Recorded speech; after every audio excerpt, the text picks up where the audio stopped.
Hello, everyone out there in the big wide world. I am Stephen Drew. If I sound like I've got a bit of a cold, you'd be right. I've been hallucinating all day, but I've just mustered enough strength and enough ibuprofens, paracetamols to kick on with the show because I'm super excited.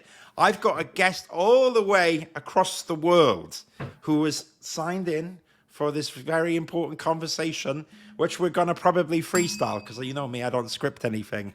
Evelyn Lee, how are you? Good. How are you, Stephen? This is my second time here, so thank you for having me back, right? I know we did a podcast episode and people can check out that, but now we're going live. So Live. yeah, thank you for trusting me. I'm surprised you took up my offer the second time. You're like, nah, I'm definitely not going live with this raving Welsh lunatic. How have you been, anyways? I've been good. I've been good. Slack is wonderful. Family is good. Kids are growing. I don't know. How are you? I'm all right. I'm good. So you mentioned Slack there, Evelyn Lee. In case people don't know who you are, tell us about yourself because Slack's a technology, a digital technology platform, but your background's in architecture as well. So you've got a weird and wonderful history of work. In your own words, who are you? Who am I? So my day job is I am the head of workplace strategy and innovation at Slack Technologies. But I'm a licensed architect. I'm a licensed building architect. I should clarify for any engineering software architects out there. Um, I have my fellow. I'm an FAIA member, I guess I should say, which is I feel like more relevant to your crowd than if I were speaking to the tech crowd. Um, yeah, but I found my way through tech through a variety of different ways, but mostly through workplace consulting. And in addition to my architecture background, I have an MBA and an MPA, which is a master's in public administration.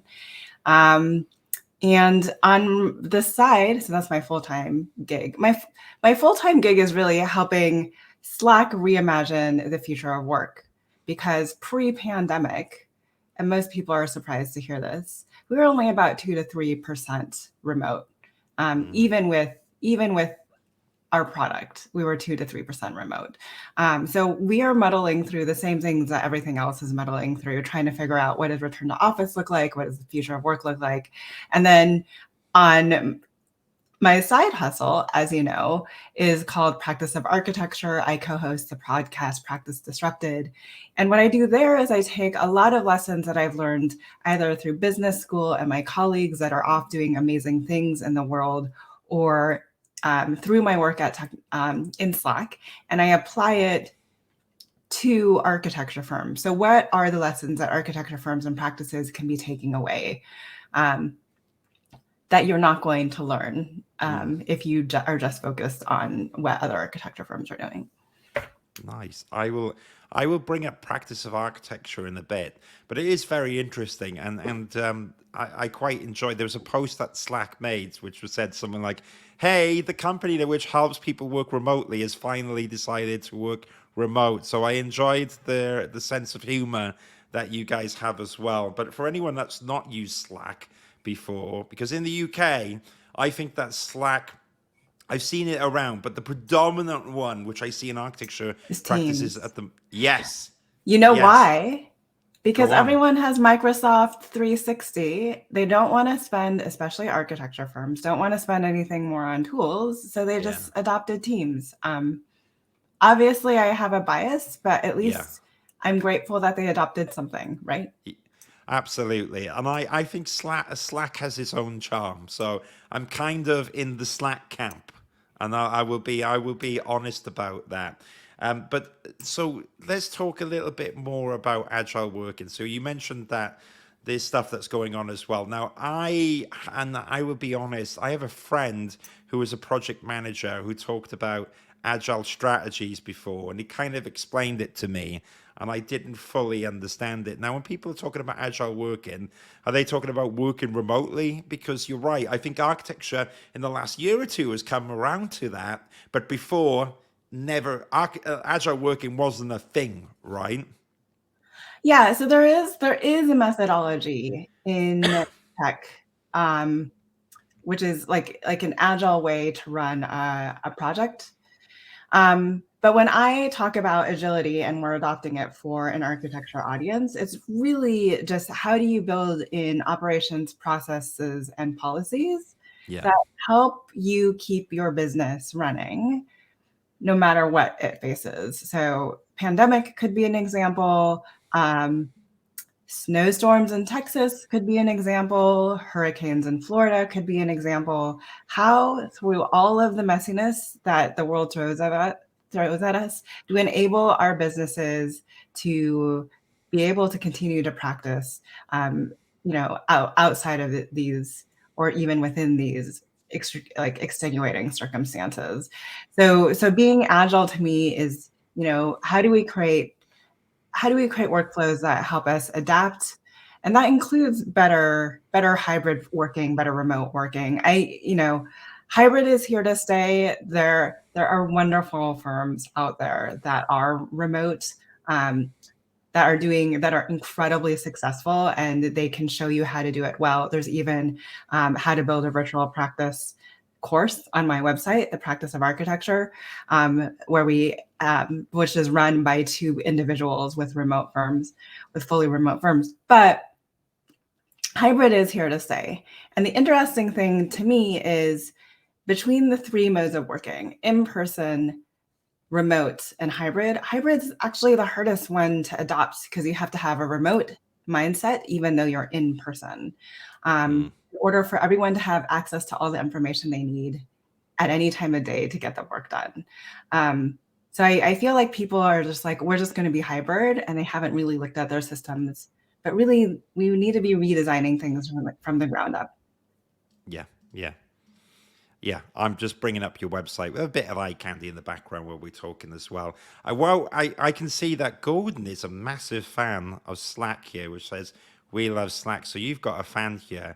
And I was laughing because I've got another comment from someone in the audience who is definitely not having a good time in architecture. Because the title of this video was The Future of the architecture profession. What is the future of work?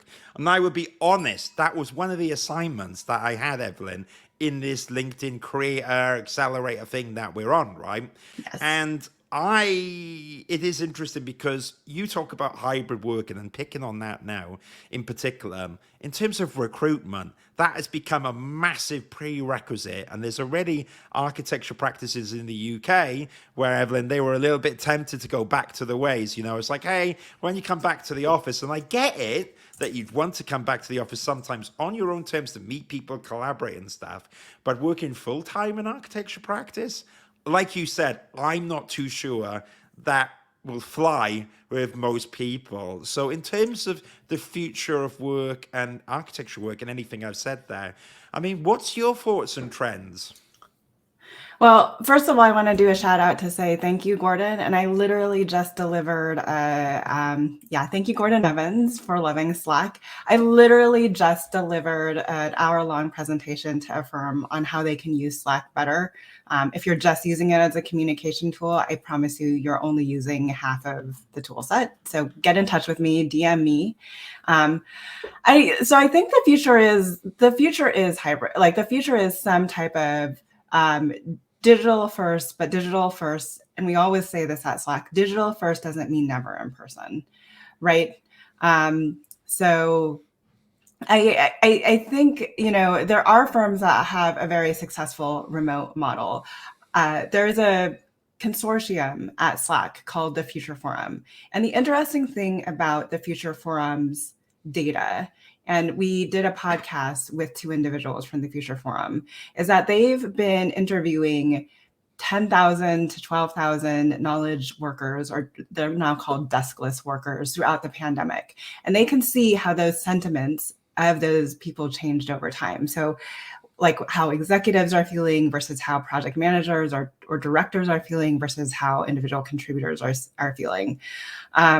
And they have wonderful statistics, for instance, that sense of belonging has actually increased during the pandemic for especially for minority working groups. So if you think about EDI and wanting to increase EDI within the architecture profession, sense of belonging has gone up, and the reason why and they're specifically targeting Black, Asian, and Hispanic folks that they've seen. They weren't targeting them. I'm sorry, that's a bad word. They've seen an increase in sense of belonging, and especially for mothers too. If you're looking at that split, because but specifically for minority individuals, because there's not the code switching that people have to do when they show up into the office, and you can obviously get microaggressions in this type of environment, even virtually, but they feel less of it.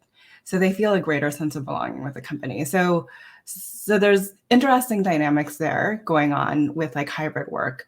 The other thing that I think that is interesting from the study that I think plays in the architecture profession is, over 90% of people want schedule flexibility, not like physical flexibility, like not like physical place of work flexibility, but schedule flexibility. And this is ranking right now, and I'm sure you know this, Stephen, with all of what you were working on. This is ranking trending second behind compensation and other benefits. So my ability as a mom to work, I tend to work, my most productive hours are late into the evening or into the early morning. And if my boss or my work allows me to work those hours and do everything else that I need to during the day, then that's what makes me happiest, and that's when I'm most productive. But that means we need to schedule, or we need to create workflows in the way we work to allow people to work whenever they want or whenever they need to, whenever they're most productive to get things done. And I think that's where architecture firms are actually struggling with the most. That, and then if you talk to partners, it's always about training the people that just came out of school, right? Because they think the remote situation, they don't get indoctrinated. This is what I'm hearing. They don't get indoctrinated into the culture. It's really hard to kind of usher them along, et cetera, et cetera.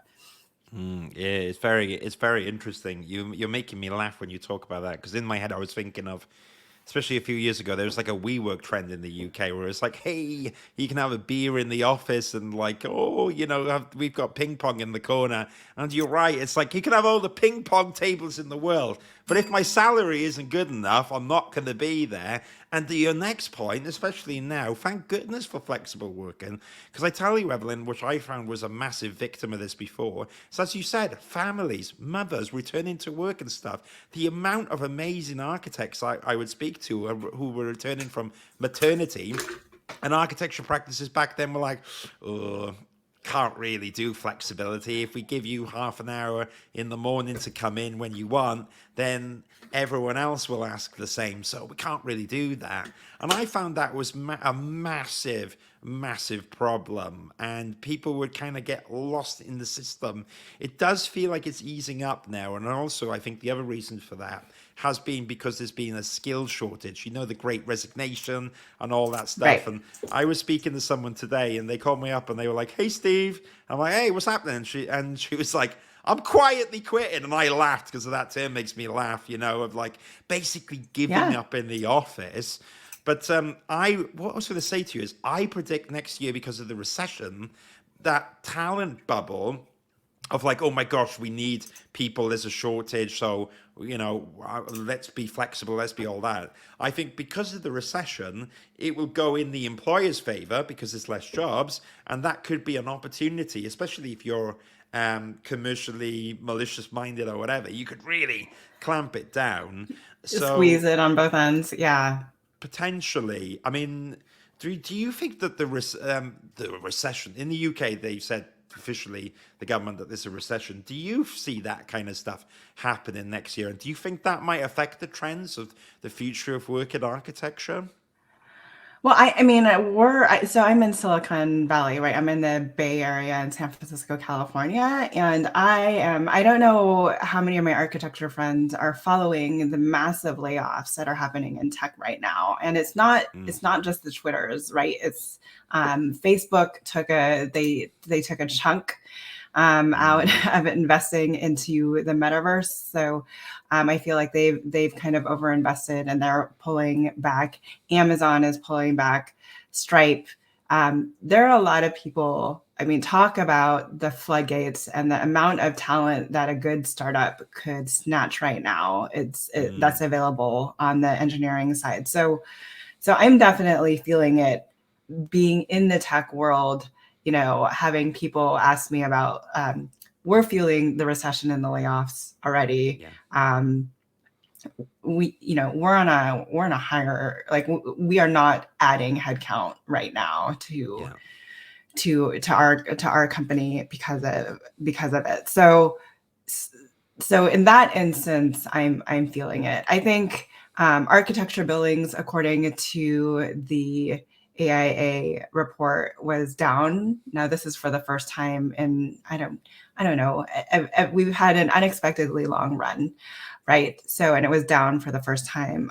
Given the amount of growth, I would say it wasn't down that much, but it was down like 2.4% or some. Don't misquote me. Go check out the latest report. yeah. But I think recessions are inevitable. I think you can't talk to somebody who has been in this field for more than a decade who hasn't experienced a recession, right? And I think what I'm worried about is, and I'm already seeing this in tech companies, you know, the as soon as people see their billings, their profitability go down, they're like, what can we correct? And like we need to go back to what was working for us.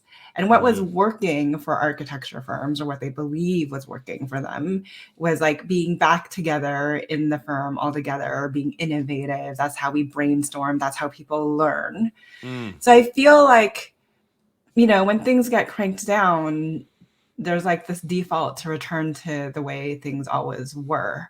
I think what we are struggling to acknowledge is that the pandemic created this moment in time that really shifted how we are working. And we need to continue to like say, hey, we learned some lessons throughout all of this. How can we move forward and move our work in a new and better direction rather than trying to go back to things the way things always were?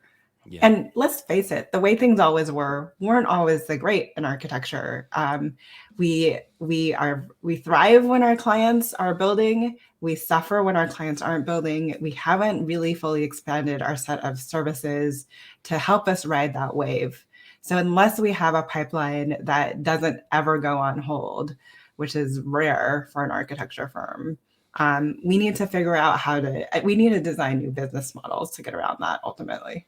Mm. That is well, because there's always a big talk in the UK about fees because architects are kind of slash their fees or developers have put it down, and that kind of sets the squash from the get go, right? But what I was going to say to you is, on the other hand, with any recession or a change of things, I think that, and this could sound a bit crazy, but there's also a lot of opportunities there, right? I mean, we talked about old massive floor plans and stuff. You're talking about Slack. Slack is like Teams, but probably better. Sorry, Microsoft. Bill Gates, if you're out there, I still love your products, but Slack's on my podcast, right? Anyways, Slack's really cool. It enables people to work remotely. And an example I was going to say is a massive architecture practice could probably cut up their floor plan, save money from that, and have flexible working coming in. Have you started to see in tech or architecture any of these companies doing that? I haven't seen it yet. I've only seen a recruitment company which has cut their floor plan down. But I'd love to hear your thoughts if you've seen any of these changes coming about. Yeah, so I think the I'm like I'm not used to this live scenario. Ask my co-host on Practice Disrupted how many times we go through takes on the podcast. So You're a if you're out natural. there, Don't worry. It's no, little old my unpolished podcast. You know what it's like. We just have a laugh. no.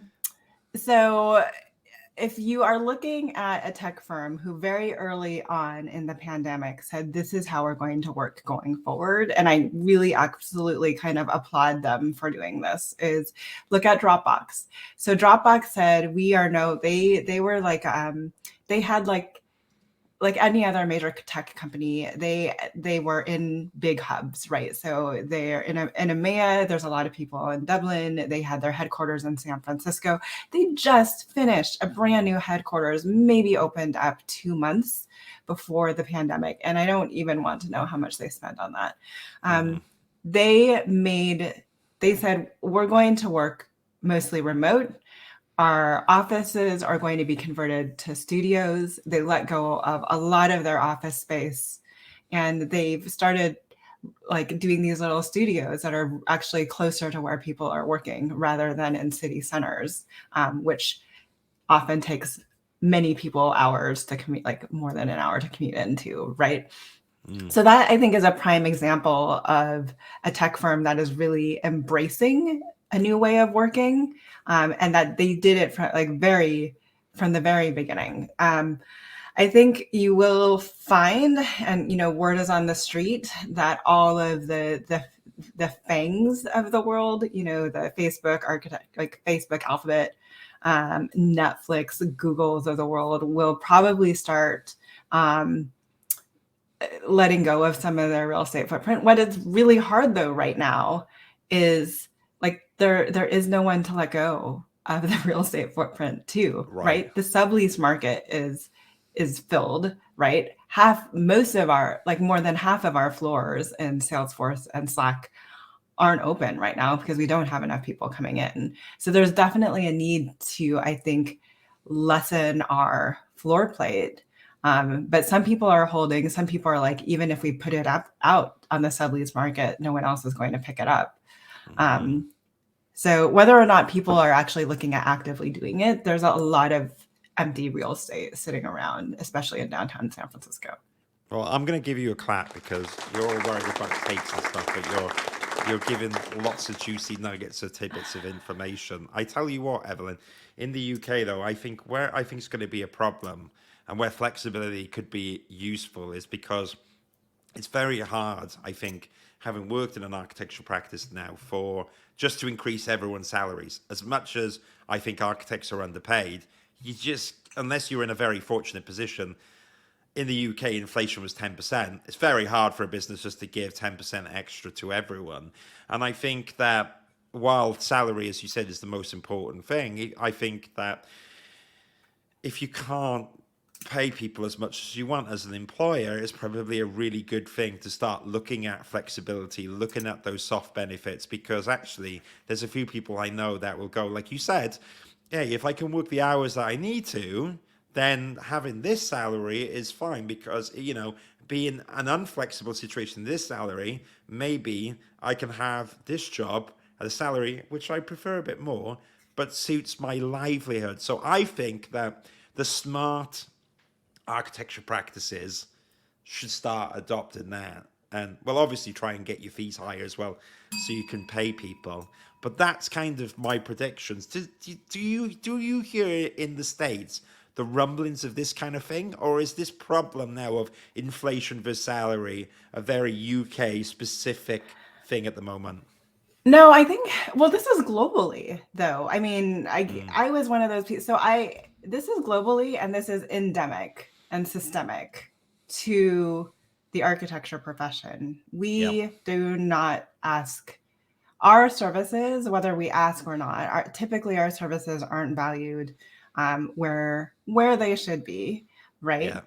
And there's any number of, and I feel like the profession is waiting, like everyone is waiting for everyone else to do something about it. Like they're like, I can't raise my fees unless everyone else raises their fees, or the AIA or other larger organizations needs to put regulation in place to protect us from losing more work.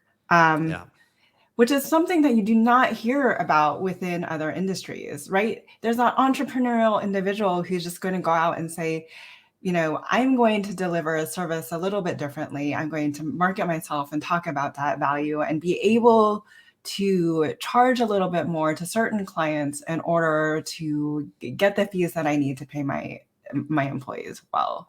I just what was your what was the original You question? answered But it. no, You this answered is it this is this perfectly. is it's a global, but this is a global thing that everyone is struggling with, and I think Yeah. it's becoming really apparent, especially I would say most recently in New York. We were just talking about there's this Instagram post that's going around for a Yes. firm in New York that posted their job, and they're being criticized. It's a pretty well-known firm. They were just on the Architecture Records Innovation and Technology Conference. That are really being grinded, and at least they're keeping their comments open for now on what they're paying, the salaries that they're paying that their employees. So it's a global problem, and I think and there's not one solution, right? But I do think architects need to look at how we can be more entrepreneurial and how we can be more innovative about. We're very innovative about our buildings. We are not innovative about our business and how we deliver services. I think there's an ability to look at where can we expand our services, right? And then also what lessons could we be learning from other industries around building the pipeline, doing business development, marketing, that could help us get in front of more people, right? So there are we need to be more entrepreneurial, and you can't sit around and wait for the industry to move, right? Some people have to start moving the needle. Yeah, yeah, no, well said. While we were chatting, we've had one or two nice comments come in, which is nice to hear nice stuff, isn't it? So Nicholas Burns says, agreed, good stuff. And Ayo Abba says, brilliant interview, all. Oh, See, it why all can works. you see the comments and I can't see the comments? Maybe there's a comment button. Have a look there. I don't know. Maybe I've turned the permissions off. I tell you Oh, nope, what, I can see it. Okay, you can see it. Well, you look I at can now. the naughty first comment, which I haven't even brought up, which has a lot of swearing and blinding. Even though I thought it was funny, I don't want to get kicked off LinkedIn just yet. What I was going to say, Evelyn, and give you a bit of a breather from all the awesome points you were raising. You talked about salaries and that post on LinkedIn, sorry, Instagram, right? Where it's talking about a Yeah, job opening and salaries. And I think it's a very complicated issue because on one hand, everyone is saying salary transparency is key. We want to see salaries advertised on architecture jobs. However, having worked in an architecture practice and the recruiter, there's a few reasons why maybe companies want to kind of not say it. Maybe that's because they don't want to show their hand and there's a salary saving there. But also, when stuff like this happens on Instagram, even though it's very important to bring it out, I think that employers get scared to say anything, and therefore it's just safer not to say to say anything. anything. I do want to acknowledge that there are like well-intentioned Yeah, employers out there who, for instance, would love to give mothers 6 months of maternity leave. yeah, But that is 6 months that they are paying somebody who are not billable, right? So we need to get away from this model where we're incentivizing people to actually spend more money. I, we've talked about or I've talked about this on the podcast in multiple different formats. Like if you are a firm that's delivering dollar fee per hour on the service, you're actually incentivized to spend longer doing menial tasks, yeah. because they're billable hours. Then you are incentivized to spend some overhead time actually figuring out how to make projects more productive. So we're hurting ourselves ultimately. Yeah, yeah. But Our lovely guest in the audience, Nicholas Byrne, adds his viewpoint on it, and he says it comes to value versus price. Great designs add exponential value.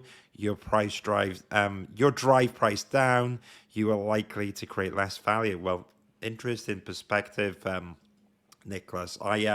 Do you know, because I mean, I haven't worked on a project like that in many years, but I tell you what, in terms of a recruitment perspective, I think, like you said, there was a project years ago that I did work on, and a common theme I get in terms of when people ring me up and they want to leave is because they've been on that project, and every office has that project, you know, the black hole. And sometimes, if you're stuck with the black hole project, a smart employer will try and not let people stay in it too long, right? But Yes. normally that's the that project and that fatigue and that working long hours just really upsets morale. And that's the one other point that I wanted to touch upon, Evelyn, if we got a minute to, is Yeah. morale in a company is infectious in both ways, you know. And I think that honesty and transparency can work out really well. And actually, I think the more you're open to people with people, I think the more that they respect you for it. The worst kind of company cultures that I've worked in, whether it's architecture or recruitment, is when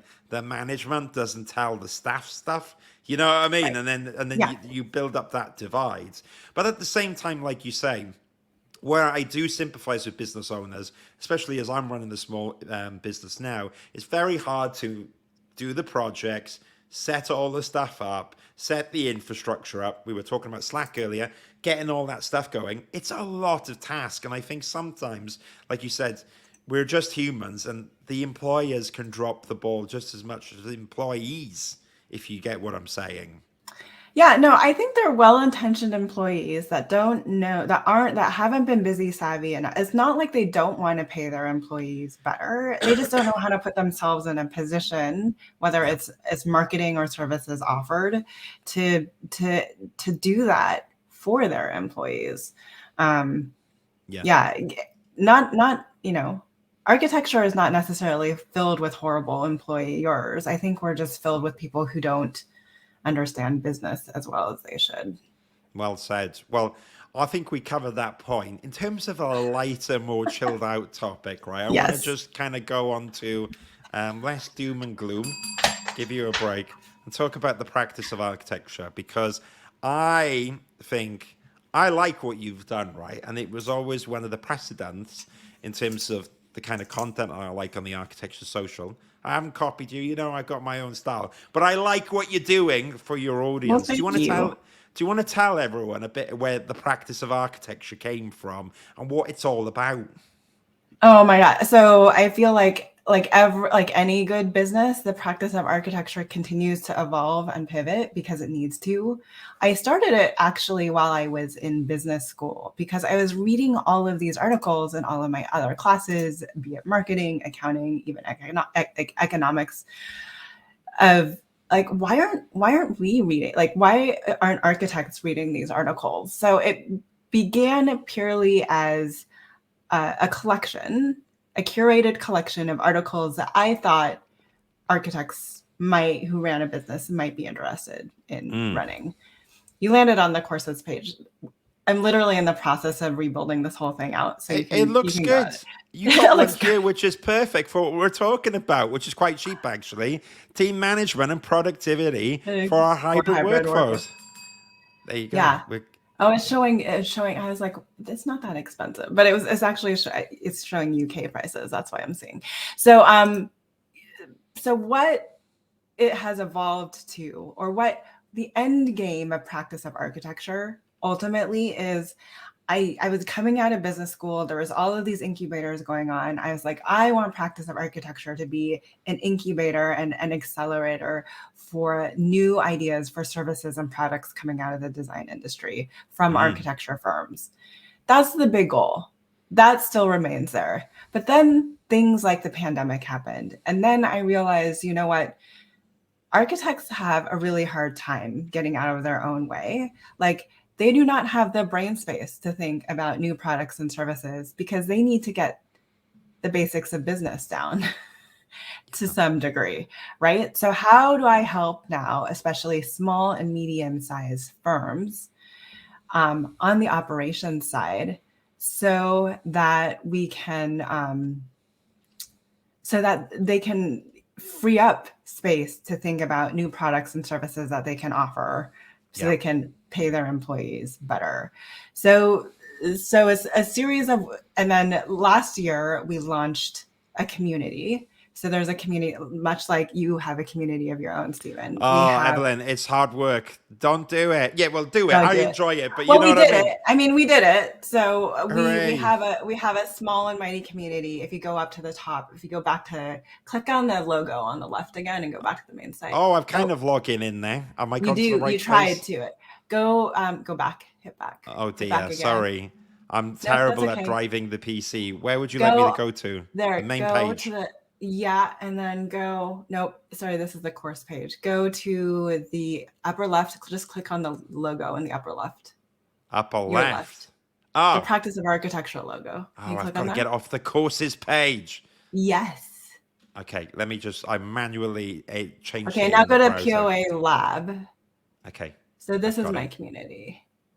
Ooh, And we're in the process of redesigning this. Like I said, we're constantly pivoting. So the practice of architecture lab is really for individuals that I would say new practice leaders or new middle managers. Even we actually have some decently new grads in there that just want to approach practice differently and want to yeah, think about practice differently. So within there, we are offering, I'm beginning to build out playbooks and other exclusive content. nice. They get access to webinars in the courses, webinars for free, courses at a discounted amount.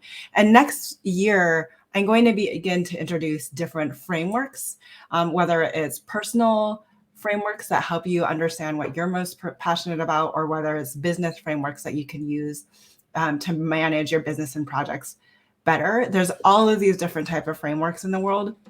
So I'm thinking about introducing a new framework every month, and people Yeah, can take that and decide whether or not it's meaningful to them. So that's a lot about what the practice of architecture is. Join the lab. It's going to be evolving over the holidays too. I have big plans, but yeah, join us in the lab. I love it. And just for anyone out there, I do not do sponsored content. I only do content that I like. So it's got my endorsement. Having said that, Autodesk, if you are listening, I am very open to having conversations. When I was saying the community, I love it. And during the lockdown, the community was so important to me. Do you know what? Interestingly, the Architecture Social gets more people on the .com sorry, on the actual website than my community. So the community has gone down, and I still do it, but the rest of the website has kind of picked up, and I think that's a trend that I've noticed. I think there was a while, Evelyn, where I think communities were a bit fatigued out. You know, I mean, everyone was Yeah. like, oh, another community. But you're right. I think it's starting to resurge again. But the trick with communities, which it sounds like you're doing, is you've got to have tailored content and a meaning and purpose.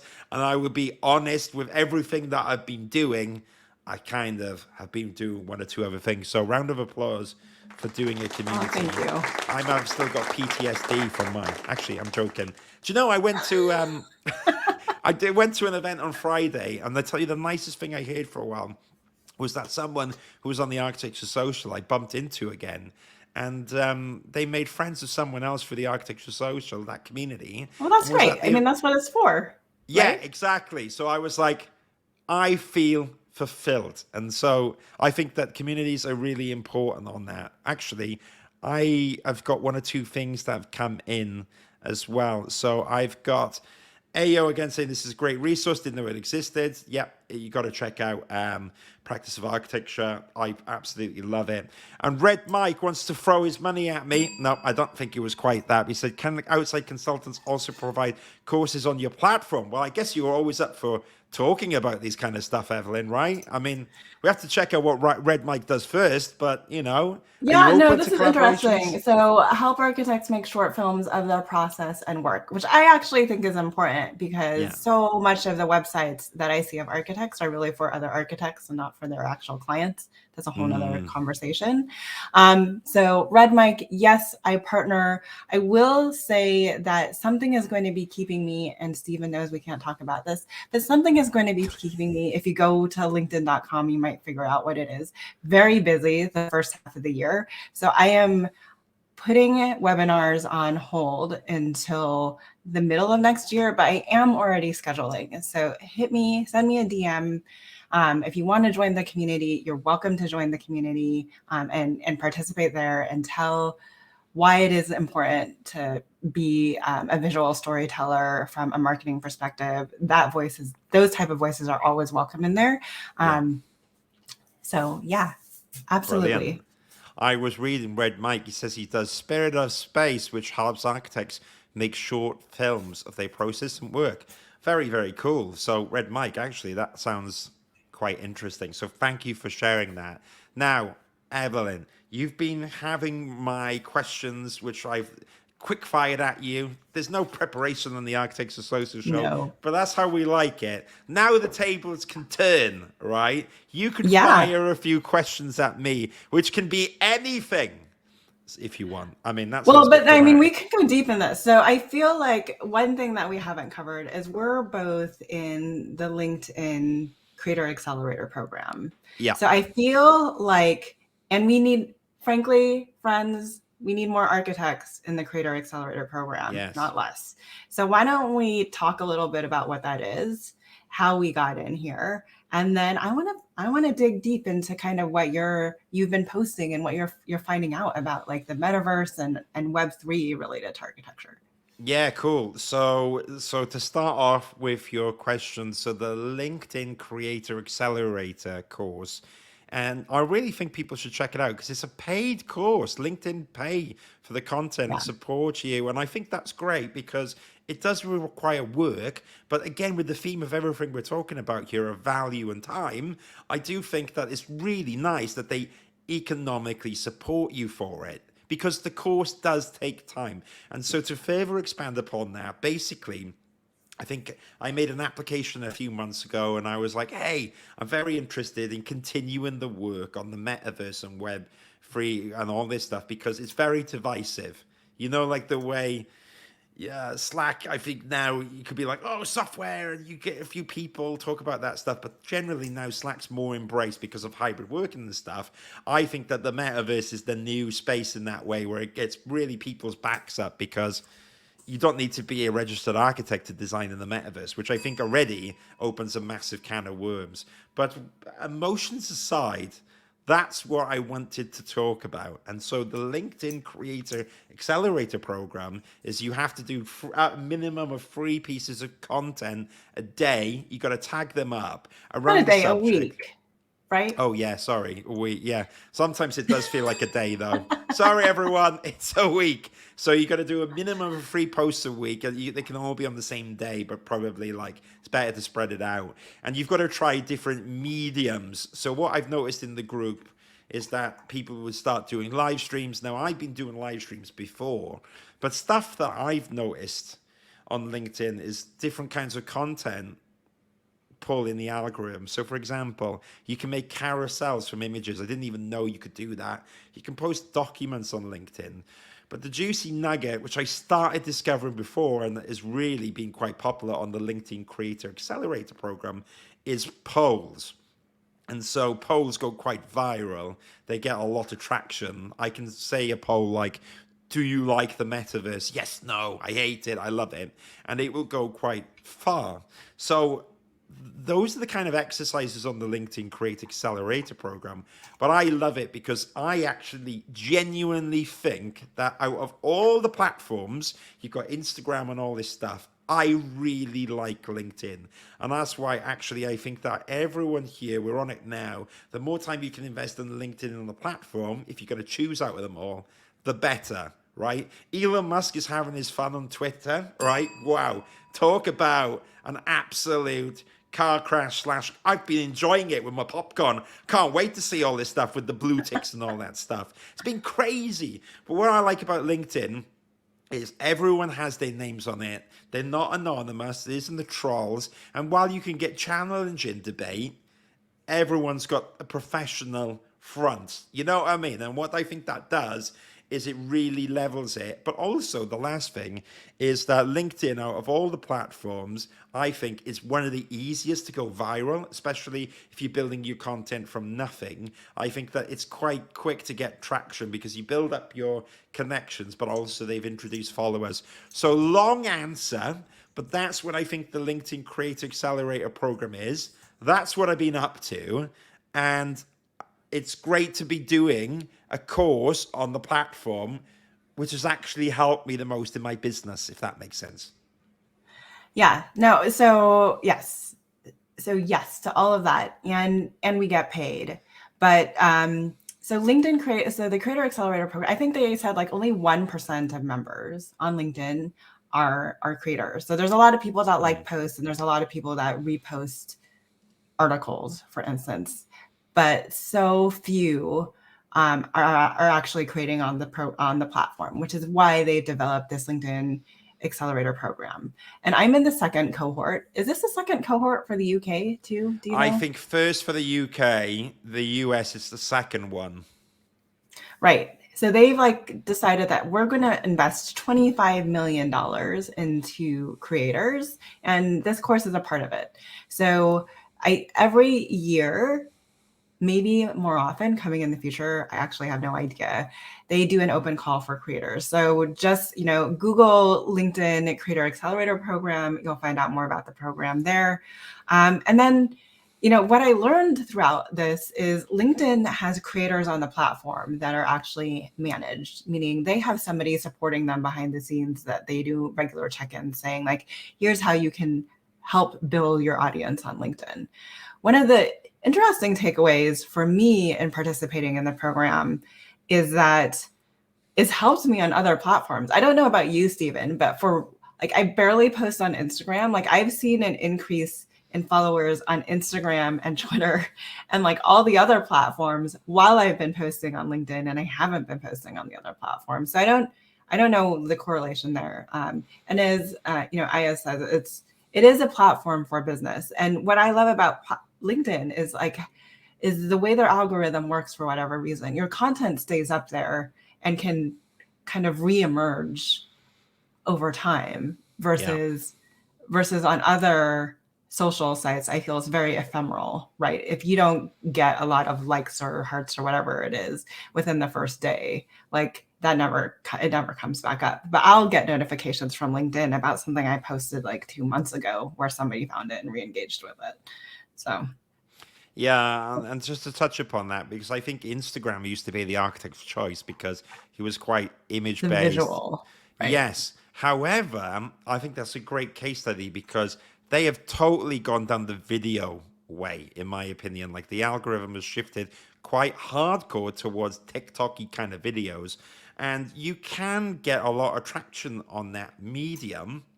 It's just a different way of going about it. So like you, I've kind of wound down on Instagram. Facebook, I don't even go there, except bizarrely, because we talked about we run websites, Evelyn. There's a few communities on Facebook. There's a few communities on Facebook that will always, for whatever reason, be on Facebook. So that's literally what I primarily use Facebook for. I live in Lafayette, California, and the area I'm lived in is called La Miranda. So I'm literally like on there for my La Miranda community. But there's some other good communities. Joanne runs the Women Architects Club, the WAC out, and that's nearly 4,000 women architects in that group. So if you have any women architects listening, there's a mothers in architecture group. There's a parents in architecture group. Most of the audience there, I would say, is US. There's Entree Architect. Yes. There's sole practitioner architects. There's a lot of groups there, and they're actually pretty active.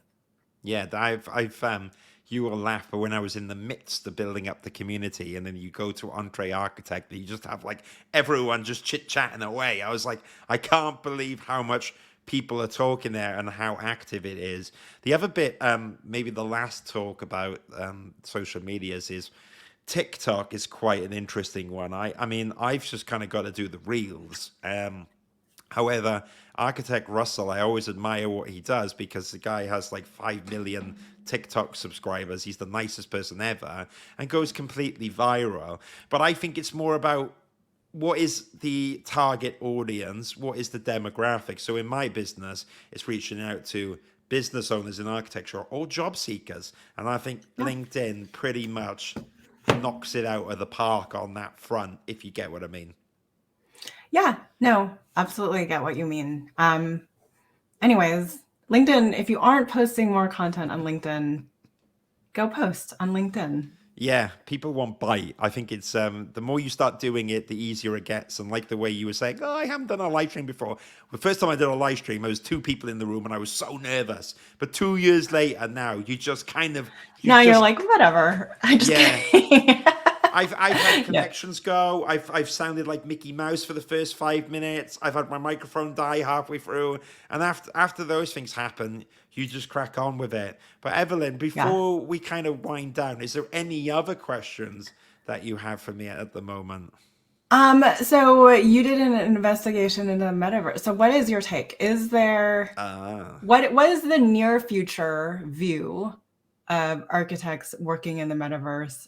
And then what is your, because I feel like, you know, the metaverse and the digital, like there's not enough detail there to create a digital twin of what is, or a virtual twin of real life. So what is your near take on how architects are using the metaverse right now? And where do you think it's going in the future? And do we need to be paying attention? Great question. I think it's probably the most entrepreneurial part of architecture that I've seen for a while. As in, I think that it's an exciting phase right now. It's kind of like, it reminds me of computational designers 10, 15 years ago, where people would be like, okay, I can kind of see that important in the future, but whatever, you know, you've got that one guy in the office who's really passionate about computational design. However, we'll see. And I think in terms of jobs, no one's taking it serious in that way. And also, in terms of architecture, where it gets blurry is that metaverse, you don't necessarily need just architects in the metaverse because you need game designers. It's all that hybrid stuff. So to answer your question in the short term, I had a chap called Matthias Stancati on, and he's got this thing called Sunken Blimp, and so he lives in Miami at the moment. I mean, you guys are just kicking ass over there on innovation, and basically he's like got big serious clients which pay him a lot of money to design these beautiful stages in the virtual world. So, for example, it was like a car showroom in the desert. And it was a sizable fee where he can hire a few people, right?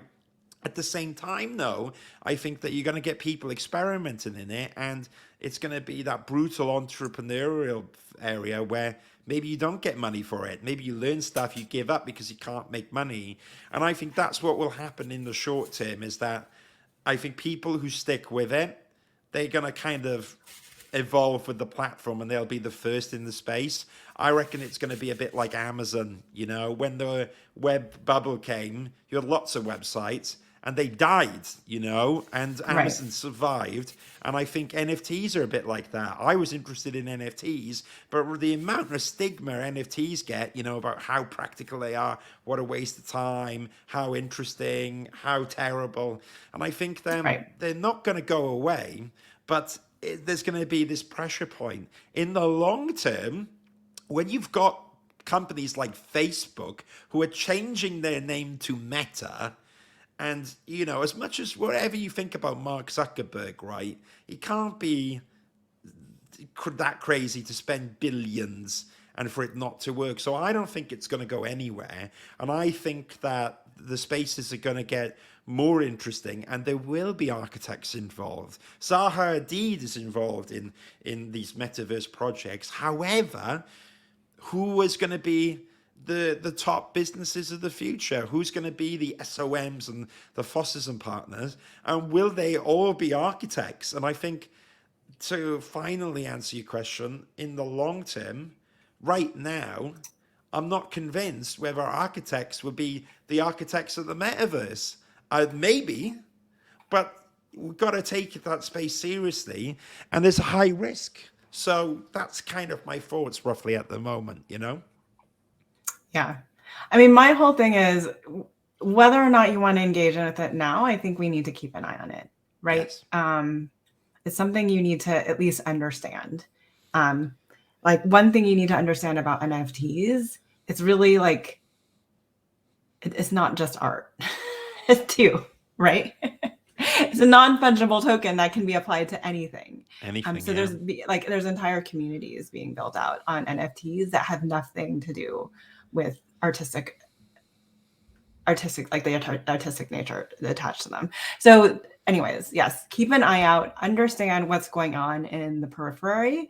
I feel like architects too much are placed in this situation where we're very much woe is me, we're the victim, everyone else is stealing our work.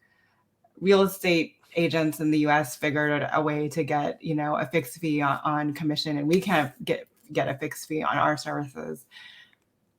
So we can take that mindset, or we can be entrepreneurial and we can keep an eye on things, understand where we can make more movement for ourselves and take action and move the profession forward.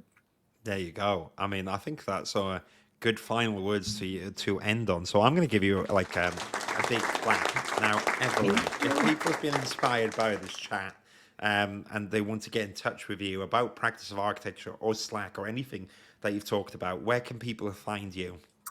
We can always email me, evelyn@practiceofarchitecture.com. You can go to Mike asks how you actually sign up for the lab. Go to lab.practiceofarchitecture or practiceofarchitecture.com/lab, I think is the sign up page.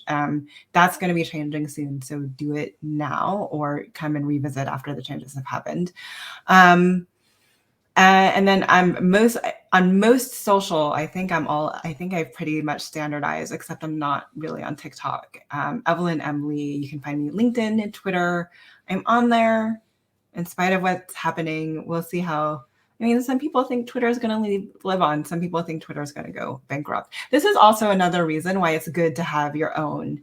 People think email lists are dead, but you own. We don't own people's data. But having your own email list means that if any of these platforms go away, you still know how to get in touch with your community, which I think Twitter might be a good lesson there. Yeah. No, I mean, it makes sense. And last thing, I agree with you. That's why I invest so much time in my website SEO and putting all the content there, because people can get familiar with. Oh, and can I throw in what is killing me right now is all of the architects who are paying for ads on Facebook and Instagram, and you click on it and it just goes to their Instagram page or it just goes to their website. If you are getting a person to click on it, you need to give them a reason to give your email address so you can follow up with that person on the other side. If you're paying for ads just to grow followers, you're not going to get your money. Like, there's no return on investment there. Sorry, I'll get off that soapbox. No, I love it. I mean, I agree with you, and I will add to that. And that's why, as much as SEO drives me insane, I do believe in organic search results and people finding out what what your website is and clicking onto it for purpose rather than clicking on it, going away, and then you've got to pay Instagram or Google 20p. Or, I know, you're paying them for every time they click on your website and disappear. You should be paying them for every time they click on their website and give you an email address. Exactly. Yes. So thank you so much, Evelyn. I'm going to end the live stream in a second. Stay on the stage, and hopefully we can get you back here soon for a third time if I didn't put you off. All right, I'm going to end the stream now. Thank you so much, all right? Cheers, everyone. Bye. Thanks, all.